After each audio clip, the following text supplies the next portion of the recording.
The dress shimmered on the hanger like it hadn't once belonged to someone else. Or maybe it had always been hers. Mine only temporarily. I stood frozen in the bridal boutique, clutching my phone as my younger sister, Talia, twirled in front of the mirror, all teeth and sparkle. Our mom clapped excitedly, wiping away pretend tears, as if this was the culmination of some shared dream. "Doesn't she look like a real princess, Emery?" Mom asked, barely glancing at me. I couldn't speak. Because that dress, the dress I had picked out 2 years ago, was meant for my wedding. The wedding that never happened. The wedding Talia helped me plan before she started helping my fiancé with more than just seating charts. It had been 7 months since the breakup. 6 since I found out why. At first it was subtle. Missed calls, vague explanations, delayed replies. Then came the night I caught them. Her phone lighting up on the kitchen counter while she was in the shower. His name saved as L. I'd only needed to scroll for 5 seconds. That was enough. And yet, here I was. A bridesmaid. At their wedding. "Don't look so sour," Talia said, placing a manicured hand on my shoulder as the tailor pinned her hem. "It's not like you were married to him." I blinked. I almost laughed. Because that's how she worked. Diluting betrayal into technicalities. "It means a lot to me that you're here," she added with a gentle voice, the kind she used when she wanted something. "I know it's weird, but I want you in the bridal party. You're my sister." That word, sister, like it erased everything, like it undid the night I collapsed on the bathroom floor, shaking and empty after realizing the man I loved, Lucas, had chosen her. The invitation came the next day. Thick cardstock. Gold embossed. Talia and Lucas, a celebration of love. Mom handed it to me without blinking. "It's classy, don't you think? Talia really has a flair for this kind of thing." "I wouldn't know," I muttered. She either didn't hear me or pretended not to. In the weeks that followed, I told myself I wouldn't go. But every time I looked at my mother's face, at how she beamed when Talia's name was mentioned, at how the house slowly filled with white roses and bridal prep folders, I saw what I'd always known. I was never the favorite. Talia cried louder, smiled prettier, hugged tighter. I was the quiet one, the mature daughter who handled disappointments well, whose heartbreak could be ignored because it didn't cause a scene. But this time, I wasn't staying quiet. "Hey, can I talk to you for a sec?" Lucas's voice broke through the sound of champagne popping and laughter. It was the night of the engagement party. Their engagement party. I'd shown up, playing the role, wearing the soft lilac dress Talia had picked. Standing beside her, as she gushed about her journey with Lucas. He took my elbow and gently pulled me into the hallway, away from the crowd. Listen, don't," I said, my voice low. "I just want to say I'm sorry. About how it happened. About everything. I was confused." "Stop talking." He froze. I leaned closer. "You're marrying my sister in a dress I picked, in the venue I reserved, and now you want to clear your conscience? Save it." His eyes flicked. Away. "But hey," I added, tone ice cold. "At least you two finally have something in common." "What's that?" he asked. I smiled. "You both love taking things that don't belong to you." Then I turned and walked back into the party. Into the spotlight they thought they controlled. With a plan already forming in my mind. I wasn't going to ruin their wedding. I was going to make sure they ruined themselves. Talia didn't notice the silence I carried. She mistook it for grace. She always had.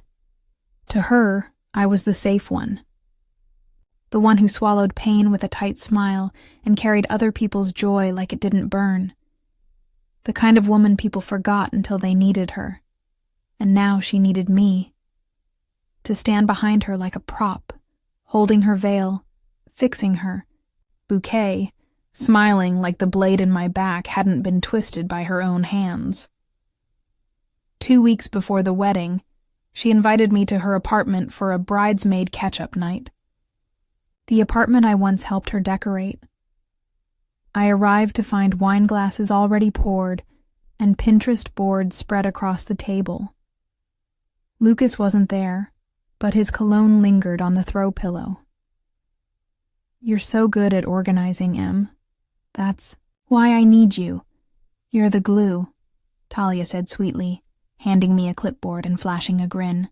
"I put you in charge of the guest list and speech planning." Speech. I looked up from the clipboard. "You want me to write the speech?" I asked. "Well, not right, she laughed. "Just, make sure it's coordinated. Dad's doing his toast, then Lucas's brother, then you, then me. Me." She said it so casually, like the story of her love deserved to be echoed through everyone else's mouths, even mine. That night, I stayed up late, flipping through the seating. Their venue was the one I'd originally reserved under my name for a future date. I'd even paid the non-refundable deposit. Talia hadn't asked. She just assumed I'd given it up, and she wasn't wrong. Because by the time I learned about the two of them, I didn't have the energy to reclaim anything. I just backed away, quietly, again. But this time I had access. The list, the guest count, the vendor contacts, the playlists, the files. I knew the weaknesses in her plan because they were once mine. So I started tweaking things. Not obviously. Not all at once.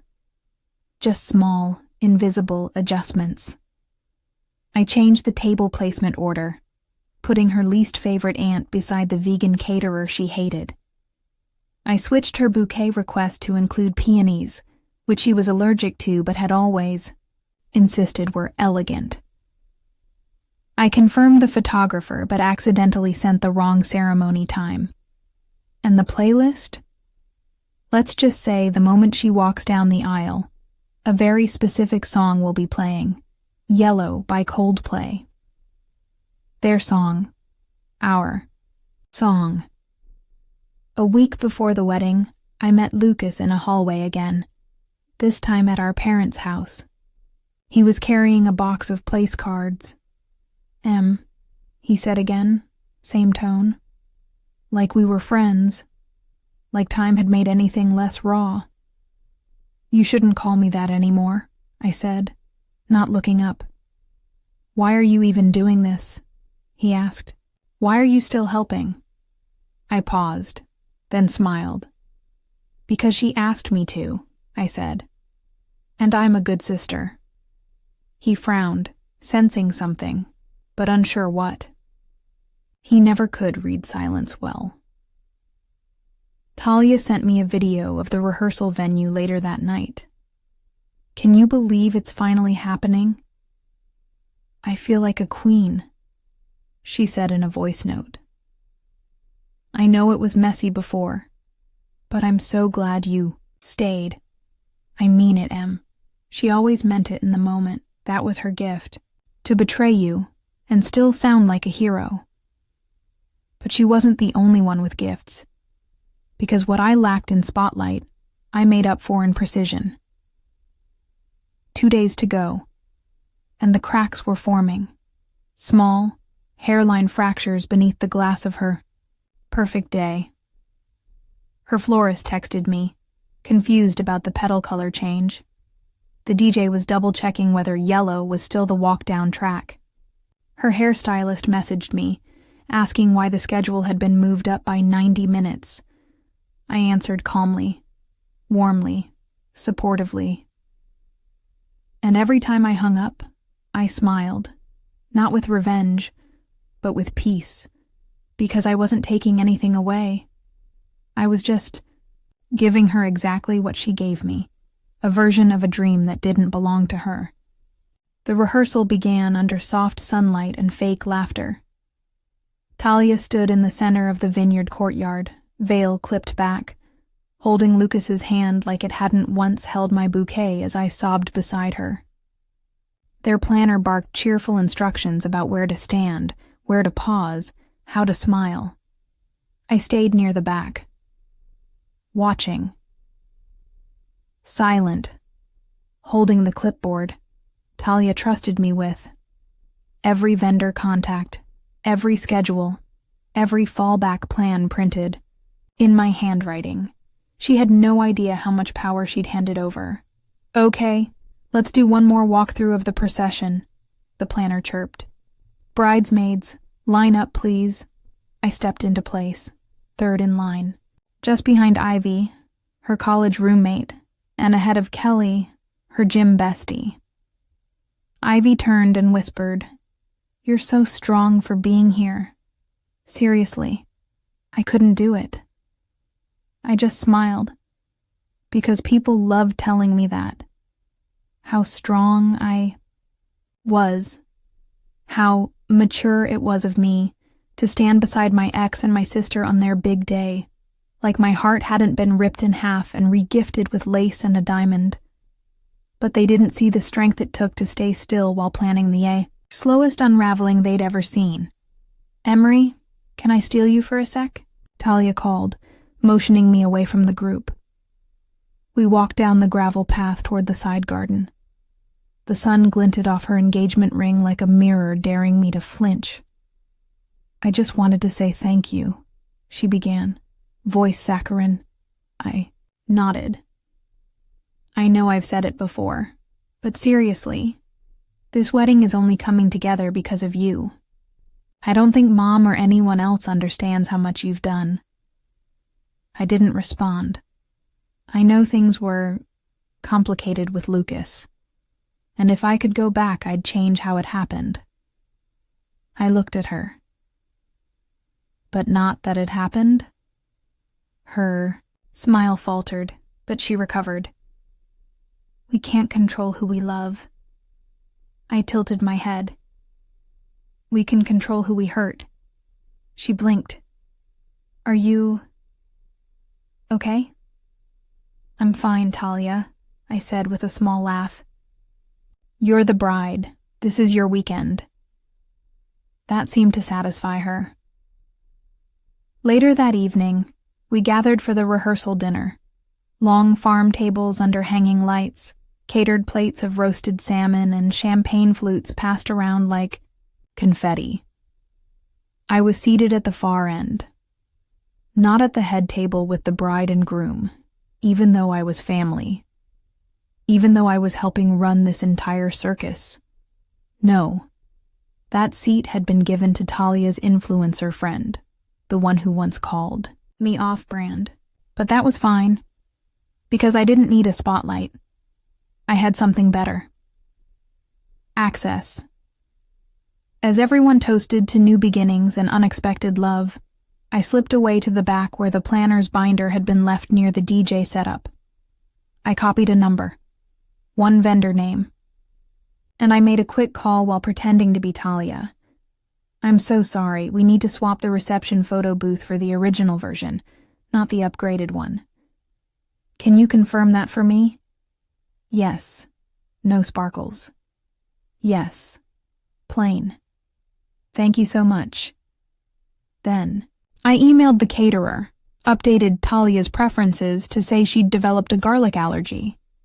And while I was at it, I swapped her first dance song to the track she hated most. A cheesy pop ballad she'd once said makes her skin crawl. I was methodical, precise. I didn't sabotage the wedding. I just made sure it matched what it truly was. Fake. "Hey," Lucas said as I returned to the table. "Can we talk?" I stared at him. He had that look again, like he wanted to confess something, to dig up what he'd buried. But I wasn't interested in his guilt. Guilt was cheap. "Not now," I said, brushing past him. His hand caught my wrist, gently. You're not still in love with me, are you?"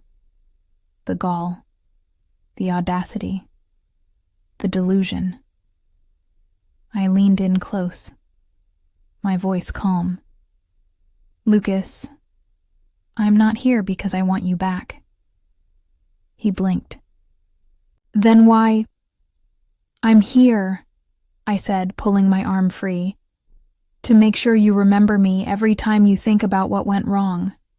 The next morning, Talia woke up to 3 missing floral arrangements, a reshuffled seating chart, and the hotel forgetting her early access bridal room. And still, she hadn't seen the worst of it, because the wedding was tomorrow, and I had one last change left to make. Talia was already in full panic by 7:48 a.m. Her eyes were bloodshot, her curls refused to hold, and her florist, one she'd boasted about for months, texted that the bouquet had to be replaced last minute due to a supplier issue. A strange peony mix-up, they said. A new arrangement would arrive by noon. "She's allergic to peonies," my mom hissed at no one in particular. No one, of course, being me. But I simply sat cross-legged near the garment rack, quietly, steaming the bridesmaids' dresses with the same precision I'd used for every email, every vendor call, every delayed schedule adjustment. Talia paced barefoot in her bridal robe. "Why is everything off today?" she snapped. "It's like, I don't know, like something's wrong." I looked up slowly. Could be the nerves, or karma. She didn't catch it, or pretended not to. Just make sure the DJ has my corrected playlist. No Coldplay. I swear, if I hear Yellow today, I will scream. I nodded, then texted the DJ. All good. Bride approved the Coldplay opener. No changes. The ceremony was set in the vineyard courtyard under golden spring sunlight. Rows of white chairs, pale lilac petals scattered down the aisle. It was, objectively, beautiful, just not hers. The guests began to arrive, all smiles and champagne compliments. Talia was glowing by then, anxious, but masked in the charm she'd always worn so well. "You've held everything together so perfectly, Em," she said, squeezing my hand before stepping into the bridal tent. "You really are the best sister." The words lingered as I adjusted her veil, then whispered beneath my breath, "Let's make sure you remember me that way." The music cued. Guests rose. The bridesmaids began our procession, one by one. I was last, purposefully. I'd rearranged the lineup subtly weeks ago. Talia had never noticed. As I stepped into the aisle, the first chords of the entrance song played. The soft guitar melody drifted out across the vineyard. Lucas looked up and froze. His face twitched, his hands clenched. Because the song, Yellow by Coldplay, was our song. The one we danced to under fairy lights. The one that played the first night he told me he loved me. Now, it was playing for Talia. She appeared, radiant and flushed, beaming at the guests, until she realized what song was echoing through the speakers. Her eyes went wide. She looked to the DJ, then to Lucas, then to me, and I smiled, just slightly. The ceremony limped forward. Talia shook through her vows, clearly rattled. Lucas was pale. Mom kept glancing around, confused. But no one said anything, because nothing was technically wrong. That was the beauty of it. I wasn't sabotaging her wedding. I was rethreading it with reminders. Reminders of what had been taken, of what had been twisted into a celebration. At the reception, the problems continued. The signature cocktail had been renamed. The slideshow glitched, freezing on a photo of me and Lucas from 2 years ago. One of the last pictures we took. Her name had been added in glittery font above the image, "Forever begins today," which made the guests laugh awkwardly. The photo had been my addition. She'd never even checked the file folder before submitting it to the AV team. Later, she pulled me aside, hissing behind a garden trellis. "What is going on? Did you do something?" "I helped exactly how you asked." "Me too," I said, voice flat. "I made this day unforgettable." She stared at me, for the first time. Really stared. And there was something in her eyes that hadn't been there before. Fear, not of exposure, but of realization. Still, she pressed on.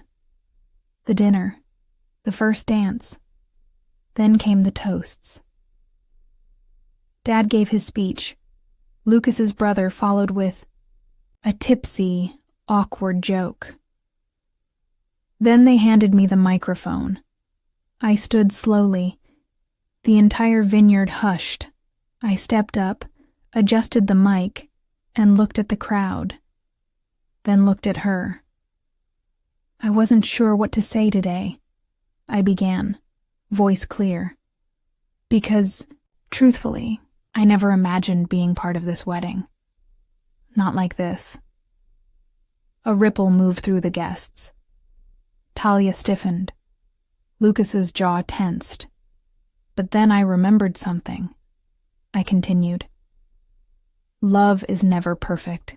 It's messy. And sometimes it starts in places it shouldn't. Sometimes it hurts before it heals. Sometimes it betrays before it becomes a fairy tale. A pause. I saw Lucas shift in his seat. And sometimes the greatest love stories aren't the ones that survive, but the ones that teach us who we never want to be again. I smiled, lifted my glass. To truth, I said, and to beginnings built on it. The silence that followed wasn't uncomfortable. It was cutting. I sat down, not looking back, because there was still one more thing I hadn't done, and it was waiting in a locked drawer at home. Talia didn't speak to me after the toast. Not a thank you, not a glare.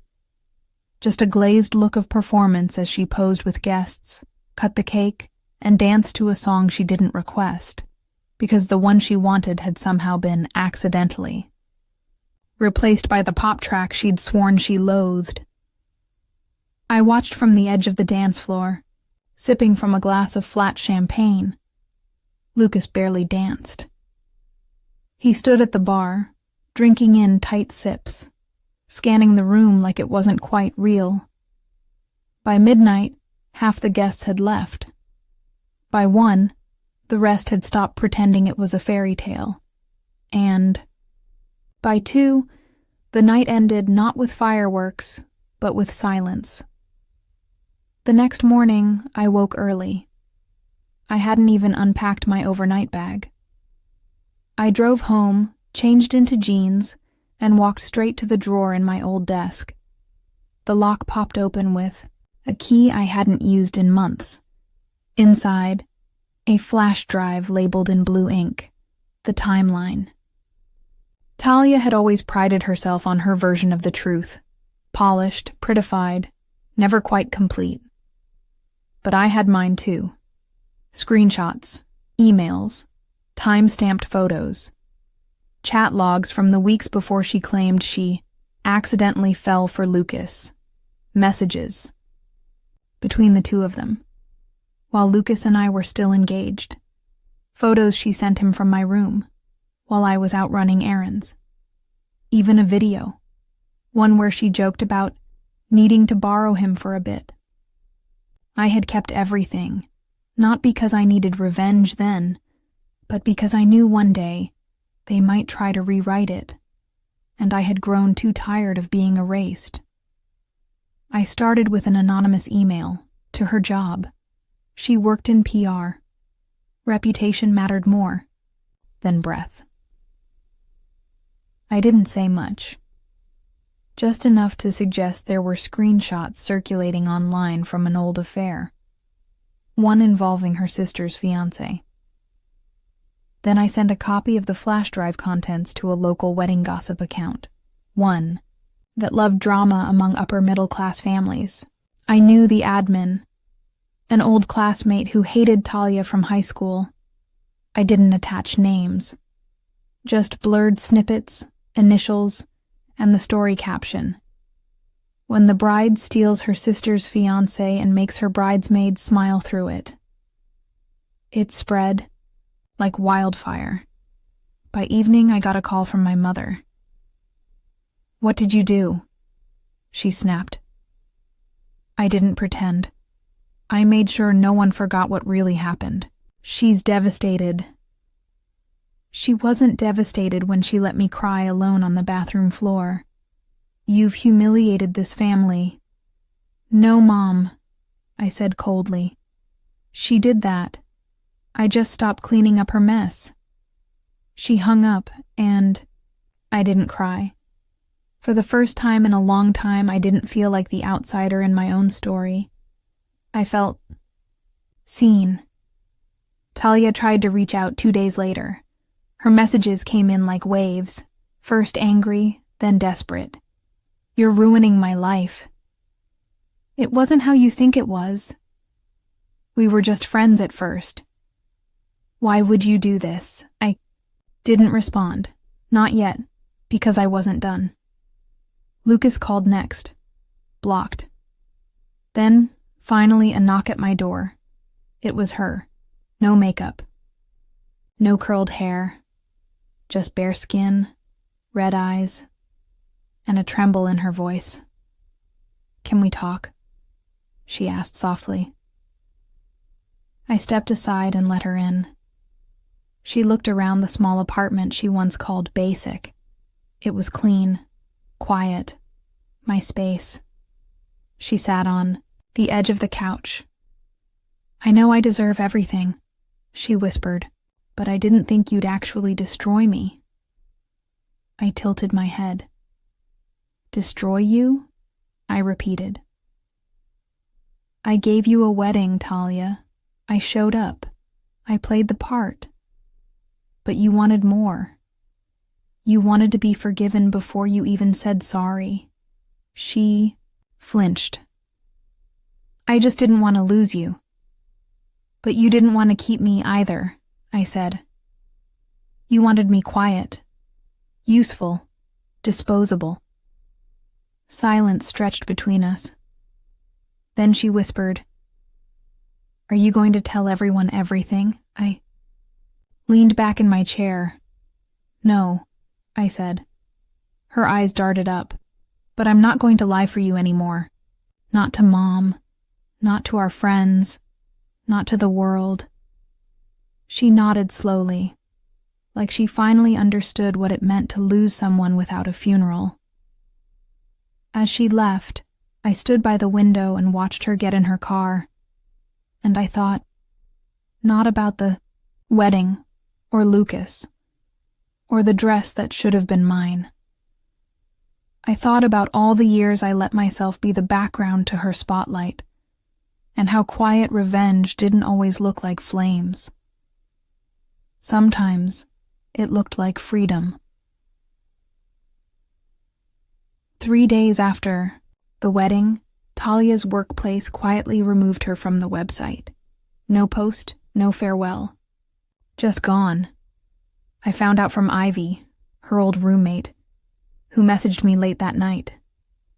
"What the hell is happening? Is it true?" Like, all of it?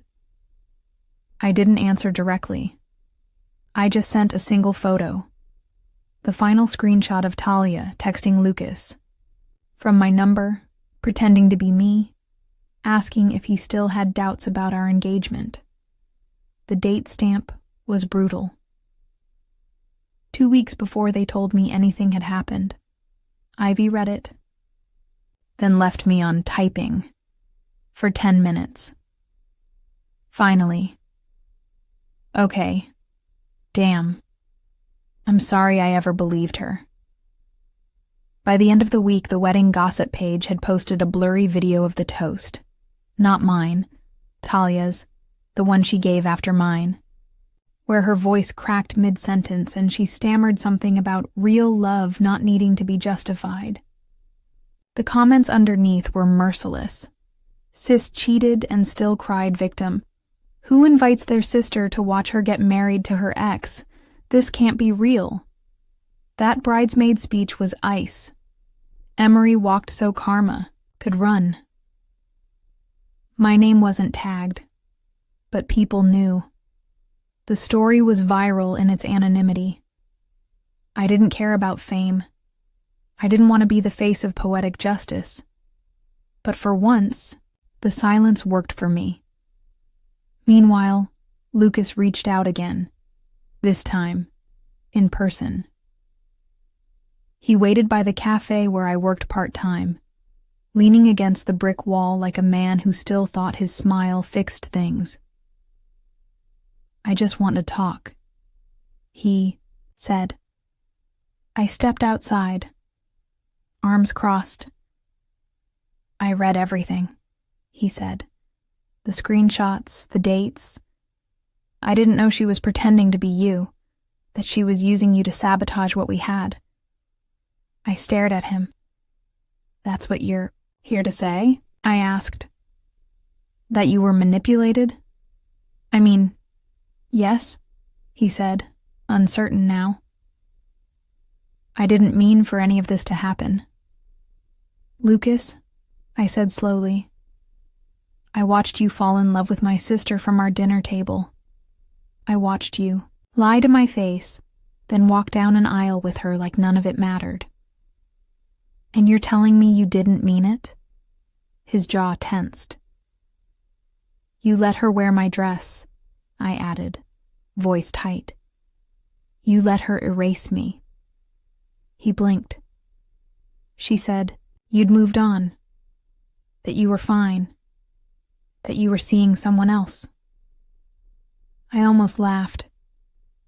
Talia had always used assumptions to protect her lies. She relied on people wanting to believe the cleaner version. Well, I said, brushing past him. Believe this. I'm not fine. But I'm not broken either. Then I turned away. I didn't need to hear his excuses. I didn't need an apology. That only came after the internet got involved.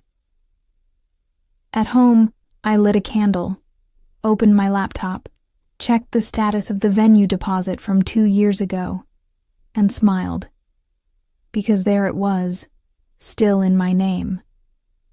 The original contract, the original booking. ID, the financial trail. She had never switched the paperwork, just assumed I'd walked away from it. I hadn't. I had only waited. Later that week, I contacted the venue, told them I'd like to officially cancel and dispute the unauthorized use of the original deposit, attached all receipts. The refund would come back to me within 14 business days. She'd thrown a $40,000 wedding on a foundation I still owned, and now she'd be getting the bill. Mom called again the next morning. Why are you doing this? She asked, voice tired. She's already lost enough. No, I replied. She finally got what she gave me, just with better lighting. She's your sister, and I was her placeholder. I ended the call, blocked the number. I wasn't interested in debating morality with someone who never defended me when it mattered. For once, I chose peace over proximity. And that night, I took a long bath, watched my phone buzz with 100 unread threads, and poured myself a glass of wine, not to forget anything, but to toast everything I had finally remembered. My worth, my voice, and the quiet power of never being the villain, even when they made you their shadow. The refund hit my account on a Thursday, $7,500. Non-refundable to her, refundable to me. The wedding venue had tried to protest at first, but when I showed the original deposit slip and email trail, with my name on every document, they backed off. Funny thing about contracts, they don't care who smiles in the photos. They care about the paperwork. I used the money to pay off my final student loan. Felt good, felt deserved. Meanwhile, Talia's life turned into a slow-motion landslide. First, the gossip pages started connecting names. Somehow, Ivy's friend leaked that the bride was a PR rep who once posted about female empowerment and supporting other women while sleeping with her sister's fiancé. Her office HR had already done their quiet damage control. Now, public perception was piling on. One Twitter post read, "She wrote a blog post about loyalty. Guess she meant brand loyalty, not relationship loyalty." Another even sharper. "Imagine having your whole aesthetic be ethically feminine, while stealing your sister's life." Lucas wasn't handling it well either. They hadn't gone on the honeymoon. Photos from the resort in Santorini never surfaced. One of my former classmates worked at the airline. Confirmed the flight was canceled. I didn't gloat. I didn't post a thing. But I noticed. I always noticed. A week later, Talia showed up again. This time at my door. No warning. She looked different. Not broken. Just hollow. Her cheeks were flushed, but not with shame, more like heat. A low simmer, barely contained. "Can we talk?" she asked. I let her in. Not because she deserved it, but because I wanted to see if she had anything left to say that wasn't a performance. She sat, rubbed her hands together, looked at the floor. "They're tearing me apart," she whispered. "I can't even get a job interview. No one wants to work with someone who's gone viral for being that girl. Even Lucas. He's been weird, distant." I stayed silent. And Mom blames me now. She thinks I could have fixed things if I had just kept you closer, like I didn't try. I raised a brow. "Did you?" She swallowed. I thought if I had everything you had, maybe I'd finally feel like I mattered." That stunned me. The honesty of it. Because she always had more. Attention, praise, charm. But what she wanted was my silence. She just never realized it was the most powerful thing I had. "You didn't want what I had," I said softly. "You wanted what I built, without building it." Her eyes welled up, but I didn't comfort her. She stood after a moment. "I'm sorry, for what it's worth." I nodded once, not in forgiveness, just in finality. "Go," I said gently, "and don't come back unless you're ready to stop rewriting the story." When she left, I didn't cry. I didn't rage. I just sat in the stillness of my small apartment, one she once called temporary, and realized I didn't need to do anything else. Because the truth had legs now. It was walking on its own.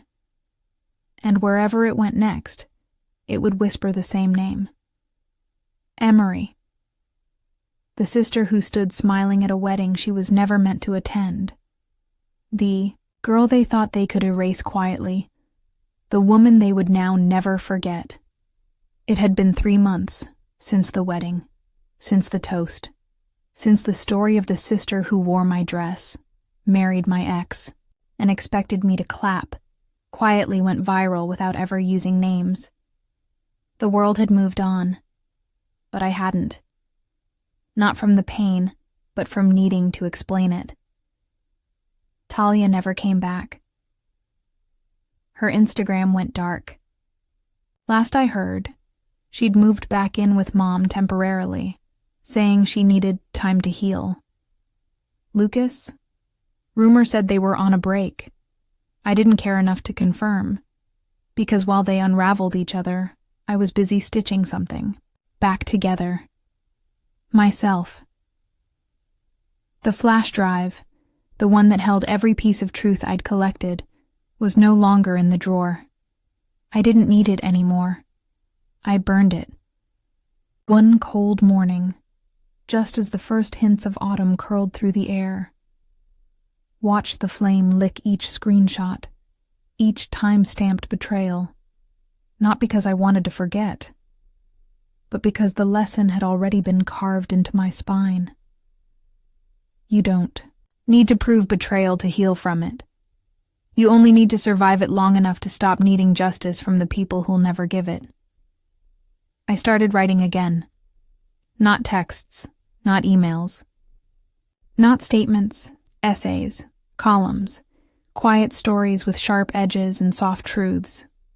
One of them, The Bride's Sister, got published by a mid-sized online magazine. A month later, they asked if I'd like to do a regular column. I said yes, because finally I was being asked to speak. Not to fix, not to forgive, but to exist in full color. One morning, I opened the old box from my closet. Inside was the wedding dress I'd bought 2 years ago, the one I picked with shaking hands and tearful hope, imagining a life that no longer fit. It still shimmered in the light. Still elegant, still mine. But I no longer needed it for a wedding. So I folded it carefully, slid it back in its garment bag, and donated it. Not out of bitterness, out of clarity. Because I wasn't the girl in that dress anymore. I wasn't the backup, the placeholder, the bridesmaid. I was the author of endings, of beginnings, and finally, of my own name.